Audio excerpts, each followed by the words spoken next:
My boys. The other day I came across this image. Now you've probably seen it, maybe? It's a KFC Guitar Hero collab from 2009.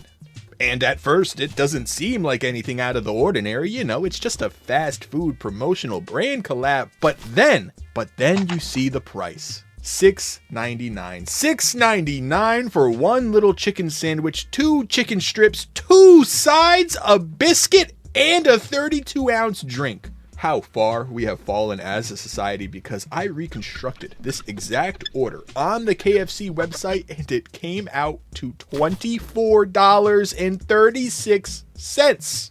My God, everything is expensive these days. It's not just KFC promotional brand collabs that have gone up in price. No, groceries have gone up in price. Gas has gone up in price. Rent near me costs more money than I make in a month. And the standard price for a video game is $70.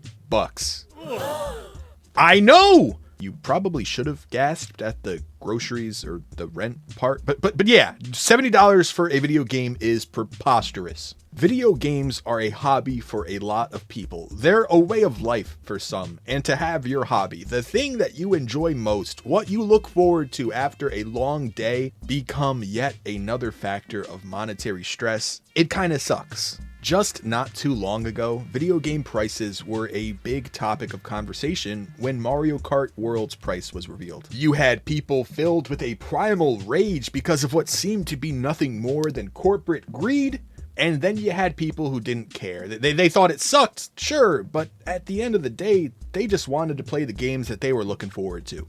I understood both sides, but the debate kind of fell apart for me when I realized that video games have always been expensive. And actually, they used to be more expensive. Check it. This is a sales magazine from 1992. And back then, Paperboy 2 cost $72.99. Adjusted for inflation, we're talking $164 for this. At first, I was confused. I mean, if video games were always this costly, then where is all this outrage coming from with modern prices? But then I remembered. Back in 1992, if you walked out of the store with a copy of Paperboy 2, you could go home, stick it in your SNES, play it all week, enjoy the game in its entirety, and not have to pay full price for it. Because you didn't actually own it, you were just renting it. And when I remembered that you used to be able to rent video games, I felt like the critic from Ratatouille. I got hit with memories of being 7 years old and going to my local Blockbuster Video, renting Luigi's Mansion, having the best weekend of my 7-year-old existence, and then returning it so I could play another game. I was having full experiences with great games without breaking the bank, and it was awesome. But thinking back on it, I don't understand why that practice went away. I mean, now I just feel like a schmuck because here I am 15 years later as a 22-year-old paying full price for a game, and I still don't even properly own it because it's just a game key card. I can understand why rental stores as a whole faded away. Their main market was movies and TV shows, which just became more accessible via streaming. But the aspect of renting a video game, especially in today's economy, it could prove to be a worthwhile option for a lot of people. I understand if you, personally, would prefer to own what you buy. You want to buy Donkey Kong, have the full game on the cartridge itself, play it, beat it, love it, stick it on your shelf so at any time if you ever want to do it again, you can. Don't get me wrong, that is your God-given right. But me? I'm not Scott the Wise. I personally don't want a shelf or a wall full of games I own because that's not the kind of player I am. After I beat a game, I usually don't go back to it unless there were things I missed or unless it was a literal biblical experience that I know I'm gonna want to play all over again. I mean, don't get me wrong, I still have a hearty physical collection because sometimes I will play that biblical game that I just enjoy so much I want to keep a copy of it. But for the most part, after I play a game, I actually just trade it in and recoup some of the money I spent on it so I can get another game. That may sound crazy to you, but after enjoying a solid game like Luigi's Mansion 2, I'd rather trade it in for $25 and recoup a portion of what I spent on it so I could put that toward the next game I want to play. rather than just have it sit on my shelf to only maybe one day want to replay it in a few years. Again, maybe you hear that and you think that's dumb. Maybe you think I'm dumb, but hear me out, because by doing that, I have the financial flexibility to try more games. Games that I honestly wouldn't have tried if I had to pay full price. Like, after I played Luigi's Mansion 2, I beat it within a week of its release, and when I was done, I traded it in and got $30 back. And then, I bought Metroid Dread. I didn't know anything about Metroid up until that point. I never played any of the other games, and it's not because I wasn't interested. I just didn't know if Metroid would be a game that I'd enjoy enough to spend $60 on. But because of my trade-in, I got the game for half off. I played it. I loved it. I had a blast with it.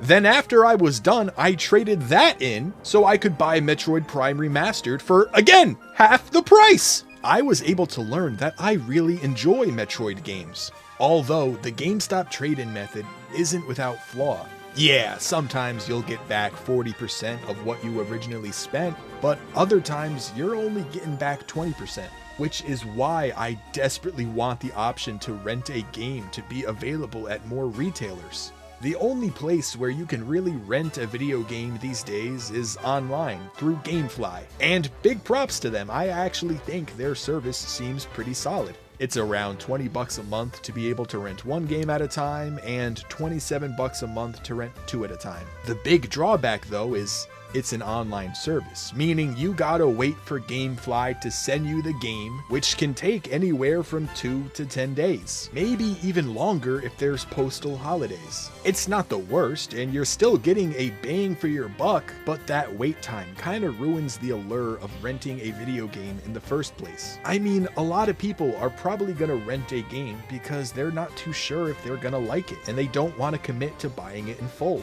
They want to be able to give the game a shot, and if it's not for them, just promptly return it and move on to the next. But having to wait multiple days in between would kinda suck if you rented a game you ended up not liking. Imagine waiting 5 days for Mario Kart, finally getting it in the mail, only to realize, then having to wait for it to get sent back before you can rent another game. I appreciate GameFly keeping video game rentals alive, but I want the practice to be more accessible, more efficient. I want to be able to walk into a GameStop and slap $10 on the counter, then spend a week with a game before I have to return it.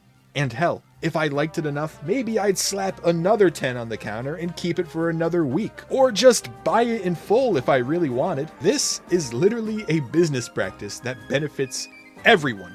GameStop gets to make more money off of people renting games, and the people get the chance to experience more games. Maybe even games outside of their comfort zone, since they don't have to commit to buying it in full. This could be a tier of a GameStop Pro membership. I mean, GameStop, I know you guys need the money, so implement rentals, not another shelf of Funko Pops.